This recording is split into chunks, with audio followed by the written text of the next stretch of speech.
E nessa consulta você vai entender mais sobre a esquizofrenia, um transtorno mental grave, pasme, que atinge 1% da população mundial. É caracterizado por alucinações auditivas, visuais, sinestésicas, delírios, paranoias, desorganização da fala, catatonia e sintomas depressivos. Para tanto, nós vamos receber um psiquiatra, especialista em transtornos mentais, que atualmente é professor da Unifesp, diretor do IPAM. O que é o IPAM? É o Instituto de Pesquisas Avançadas em Neuroestimulação. Recebo, para minha alegria, o Dr. Moacir Alexandre Rosa. Obrigado por ter vindo. Tão jovem, já com um currículo desse. Tá bom? Obrigado. Imagina, prazer meu. Aqui. Fique à vontade, essa é a sua casa. Obrigado. Esse é um assunto absolutamente apaixonante. Eu sou de uma família de médicos, mas ninguém fez psiquiatria. E eu acho maravilhoso psiquiatria. Moacir, no começo desse mês nós recebemos uma notícia muito triste. A morte do cineasta Eduardo Coutinho, que para quem gosta de documentário, eu sou um documentarista apaixonado, não que faço, mas que assisto. Ele foi morto a facadas pelo seu filho, que sofre de esquizofrenia. Como é que essa doença afeta o indivíduo? Pois é, Rony, acho que quando acontece uma tragédia dessa, sempre vem notícia. E o primeiro ponto que eu queria chamar a atenção, frisar, é que isso é uma exceção.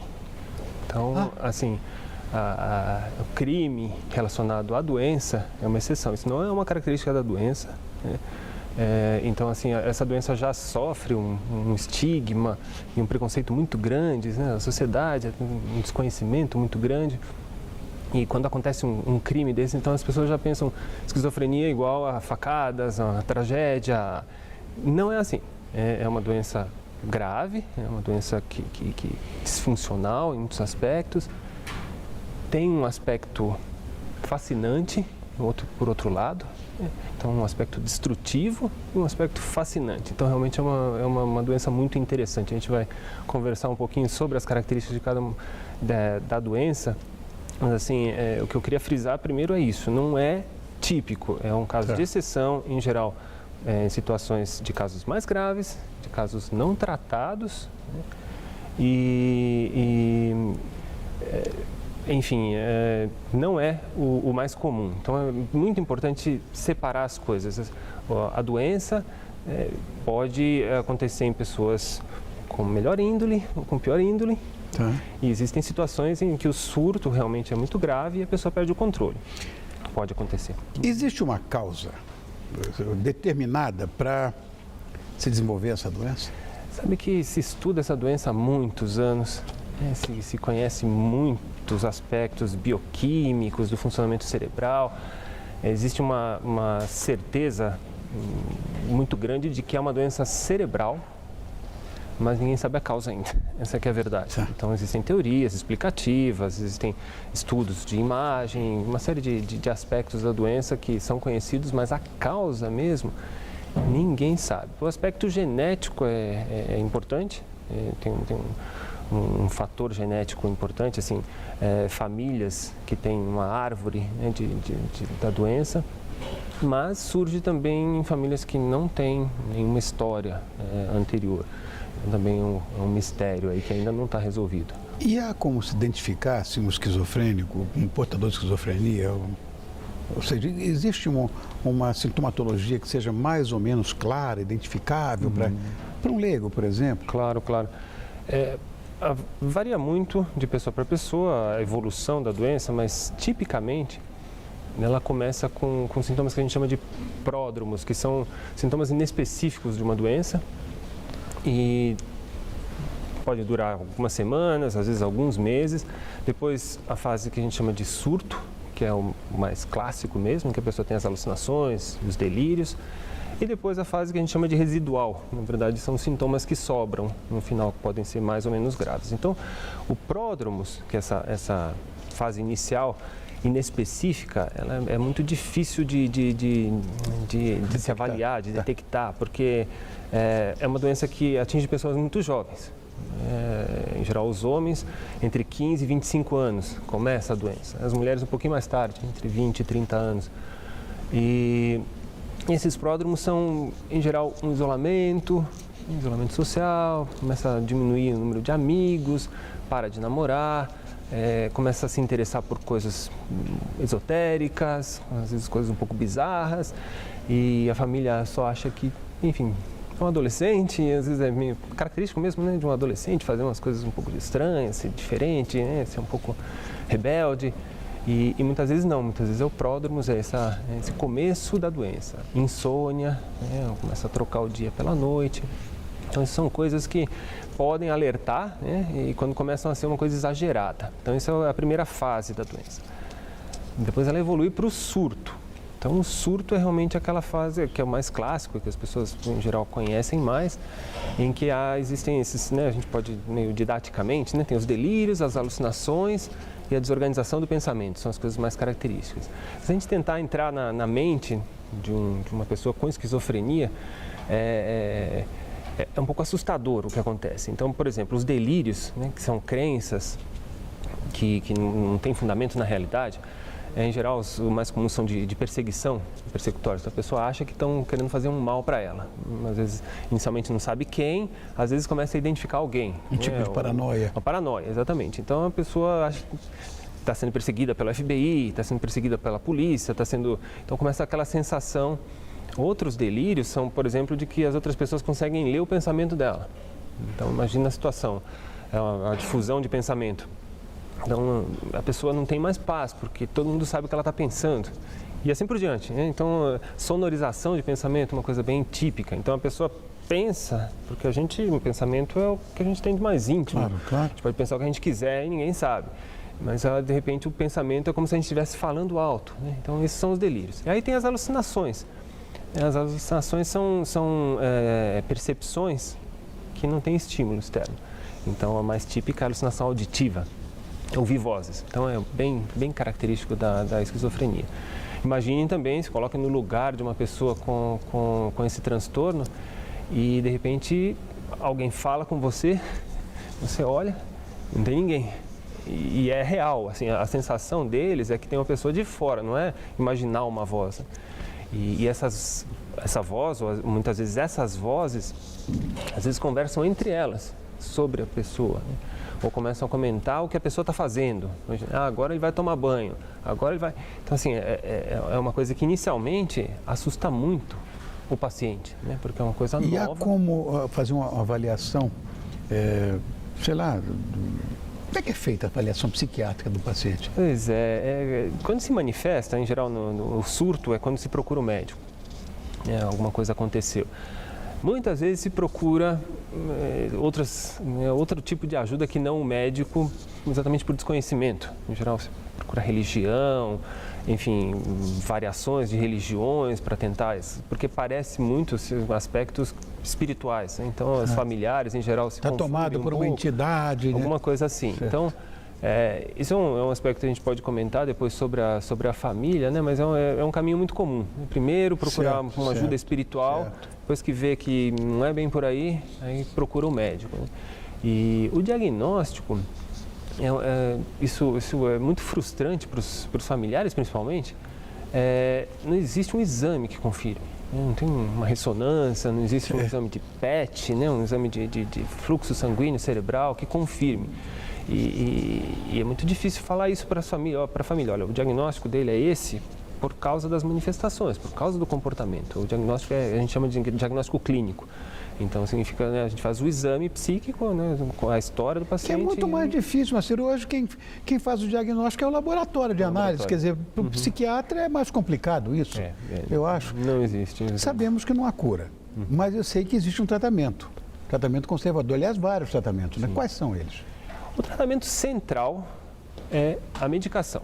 Isso aí não tem dúvida. Antigamente, boa parte dessas pessoas acabava ficando no hospital por tempos prolongados. A medicação revolucionou o tratamento da esquizofrenia. Isso é sem dúvida alguma. A medicação não é perfeita, tem vários tipos de medicação, tem uma série de efeitos colaterais. Às vezes, convencer o paciente a tomar a medicação, convencê-lo de que ele está doente, às vezes é um aspecto muito difícil do tratamento, porque ele mesmo, porque isso é doença, né? Como assim é uma doença isso? Existe um espírito, existe algo, estão me perseguindo mesmo, então convencê-lo disso não é fácil, mas é o ponto central, né? Sem medicação é muito difícil controlar essa doença. E depois existem outros aspectos, né, que são a abordagem do próprio paciente, a abordagem educacional, de que ele entenda que aquilo faz bem para ele, aprenda a lidar com os sintomas, aprenda a identificar os sintomas de recaída. Existe a abordagem dos familiares, que é muito importante, que os familiares entendam o que está acontecendo e possam ajudar. E existem coisas novas que estão sendo testadas, né? Então, por exemplo, nós fazemos um tipo de tratamento que é a estimulação magnética transcraniana para aliviar alucinações auditivas. Então, essa estimulação magnética ela está aprovada já pelo Conselho Federal de Medicina aqui do Brasil para o tratamento, para o alívio de alucinações auditivas. Então, são pulsos magnéticos em que a gente consegue inibir determinadas regiões do cérebro, que é onde provavelmente ele está funcionando demais, né, mais do que deveria. A gente inibe e alivia as alucinações. Mas há algum ponto em que vocês, psiquiatras, podem dizer que o paciente está apto para um convívio social, essa coisa? Sem dúvida, sem dúvida. Com o tratamento, se o paciente consegue aderir a um tratamento, boa parte dos pacientes tem uma vida bem próxima ao normal. Bem próxima. A gente diz que existe uma regra dos terços, né? 3 terços. Então, 1/3 dos pacientes são os casos mais graves. Esses são os mais difíceis, em geral precisam de internação, especialmente durante os surtos. 1/3 são casos que têm sintomas fortes, mas que melhoram, só que sobram sintomas residuais que impedem uma série de funcionamentos sociais, relacionamento, desenvolvimento profissional. E 1/3 tem uma vida que a gente pode considerar de normal. Então, são os de melhor prognóstico. Esses surtos assustam muita gente, principalmente a família, né? Como é que a família deve agir nesse momento? Procura o médico ou procura o pai de santo? Sim. A família, eu posso dizer assim que tem 3 tipos de reação comuns, né? A reação de medo, a reação de vergonha e a reação de culpa. São as coisas mais frequentes na família. Culpa, eu não entendi. Culpa é se achar que fez alguma coisa errada. Tá. Então, o que eu fiz que aconteceu isso com meu filho? Foi a minha educação, eu bati nele, eu não bati nele, eu não dei atenção, eu não dei carinho, sabe? Sempre se procura uma causa, né? O que aconteceu com ele para ele ter ficado assim? Às vezes a gente acha fatores que a gente chama de desencadeantes, né? Algum estresse maior, alguma coisa que aconteceu que realmente desencadeou a doença, mas não é causador. Então, realmente a culpa é uma coisa que tem que ser trabalhada na família, porque não tem culpa. Existem algumas doenças que a gente pode dizer que tem uma culpa parcial, digamos. A pessoa que fuma, né? Enfim, acaba tendo um câncer, um pouquinho de culpa teve, mas, enfim, a pessoa come muito, né? Engorda e tem um problema no coração. Um pouquinho de culpa, mas na esquizofrenia ninguém tem culpa, né? Assim, uma doença que realmente isso está excluído, né? A vergonha, porque é doença mental, né? O preconceito da doença mental, essas coisas, né? Puxa, será que é um assassino, né? Então, tem esconder, né? O familiar que acaba sendo escondido, né? E a reação de medo, né? Então, o que vai acontecer? Né? O que será do meu filho ou da minha filha? Né? E agora? Todo sonho, né? Vai ter que ser mudado por causa da doença. Né? E a doença é assim, né? A doença estraga muita coisa, mas a gente tem que aprender a conviver. E não há uma maneira de prevenção, né, da doença? Não existe, né? De prevenção da doença, não. A gente consegue prevenir novos surtos, isso sim. Então, eu volto a repetir sobre a medicação. A medicação comprovadamente previne novos surtos e quando os surtos vêm, eles vêm mais fracos. Então, realmente é possível prevenir novos surtos. Olha, eu queria passar aqui até uma experiência vivencial para você que está me assistindo. Eu tive uma doença chamada transtorno da ansiedade, que para eles é uma bobagem, mas a minha cura foi medicamentosa. Eu não tive medo de tomar remédio, já não tomo mais nenhum e estou aqui bonitinho, sem achar que vou morrer, sem palpitação, que nenhum cardiologista descobriu que eu tinha. Então não tenha medo. O medicamento está aí para ser usado. E se um médico te recomenda, pode ir na dele. Estou dizendo isso por experiência minha pessoal. É uma coisa desesperadora, pânico, tive tudo. De repente estou aqui, bonitão, falando com você. E te agradeço muito, Moacir. Moacir Alexandre Rosa é psiquiatra, ele é especialista em transtornos mentais, é atualmente professor da Unifesp e diretor do IPAM, que é o Instituto de Pesquisas Avançadas em Neuroestimulação. Adorei essa pauta, Moacir. Eu agradeço muito. Volte sempre, viu? Tá bom, estou à disposição. Obrigado, querido, obrigado. Ó, isso é um papo sério, né? Isso da nossa consulta, né? Mas nós vamos fazer uma pausa para retomar o fôlego e depois recuperar as energias com um jantar estrelado, preparado pelo nosso amigo, o chefe Arthur Sauer. E você, vai. Prova que não vai ter nenhum surto. Prova que você me ama. Fica comigo, eu já volto.